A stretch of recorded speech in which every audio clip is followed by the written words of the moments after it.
If you should find yourself in Paris on a rainy afternoon with kids and needing something to do, or without kids, go to the Latin Quarter and make sure to spend a day visiting La Grande Galerie de l'Evolution. This enormous building starts on the ground floor with the skeletons of whales. There is a giant squid. You can continue on through the bottom level and see schools of fish. You can see displays of how coral reefs are built. There is a shark. There's tons to see here. I didn't wander through it as much, and I went upstairs into the gallery that was more about the mammals, but I especially liked this big-mouthed fish.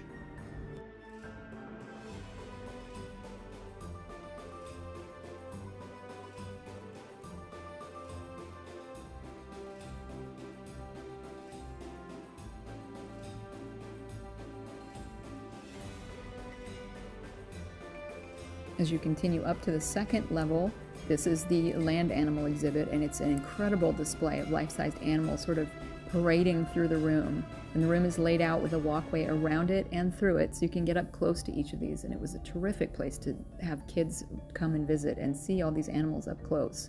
It sort of moves you through the savanna animals, and then you will continue on to Arctic animals, Antarctic animals.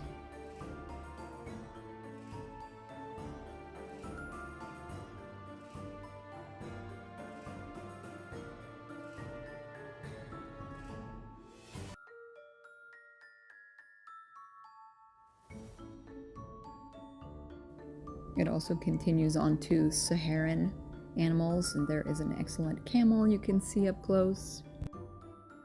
I actually spent an afternoon here after spending a morning wandering the Jardin des Plantes and the menagerie there, which will be in my previous video. If you haven't already seen that, go check it out. And as I usually do, I purchased timed entry tickets for the zoo and the gallery. So I wandered from the Ile Saint Louis, it was about a 15-minute walk, and spent a full day seeing this entire area. I highly recommend it. It was just such a nice change from sort of the bustle of being out on the streets.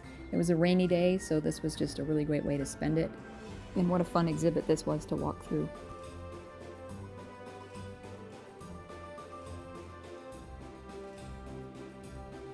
I also did not go up into the upper levels, but there's so much more here to see. You can go up to the next levels. There's a cafe up there. I imagine that is probably where the restroom is, which I can never find. I have a love-hate affair with French restrooms. I can never find them, but I'm sure there's one here somewhere.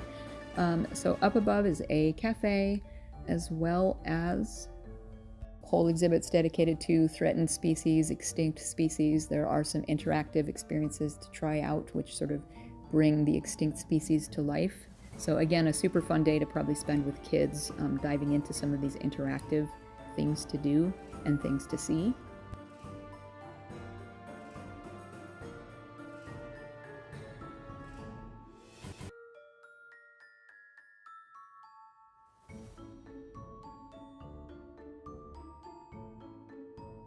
As I exited here, I wandered through some of these large buildings and popped back out into the Latin Quarter, which I ended up strolling down some very quiet streets. Again, it was November, it was rainy, it was pretty empty, pretty quiet. Walked past the Grand Mosque and down through the Latin Quarter and back towards the Ile Saint Louis. Got to enjoy some architecture and of course some of the fine French parking, which I always laugh about how close they park and where they park. But look at the architecture that you would miss if you were on them. Again, if you're on the metro, you miss this stuff. It's just beautiful. I managed to find a little gift shop here where I found a gift for one of my daughters at a little tea shop, and literally stumbled past, did not know it was here, the Sorbonne University, turned down onto the river and past the bouquinistes. Even in the rain, they have their little roofs up and you can peruse the antique books. Once I arrived closer to the river, you could see the statue of the patron saint of Paris. This is Sainte Geneviève, who is legendary for having saved Paris from the Huns in the 5th century. And her statue looks out up the river to defend and watch for future invaders. This was a very long day of walking, so I made my way back to my apartment for the evening and spent the rest of the night enjoying the view from my crow's nest apartment on the top of a building that looked out over the river, the St. Paul area of the Marais, and the Montmartre in the distance. Beautiful evening. If you enjoyed this content and you'd like to see more of our travels and travel tips, please don't forget to subscribe. Thanks for watching, and we'll see you in the next video.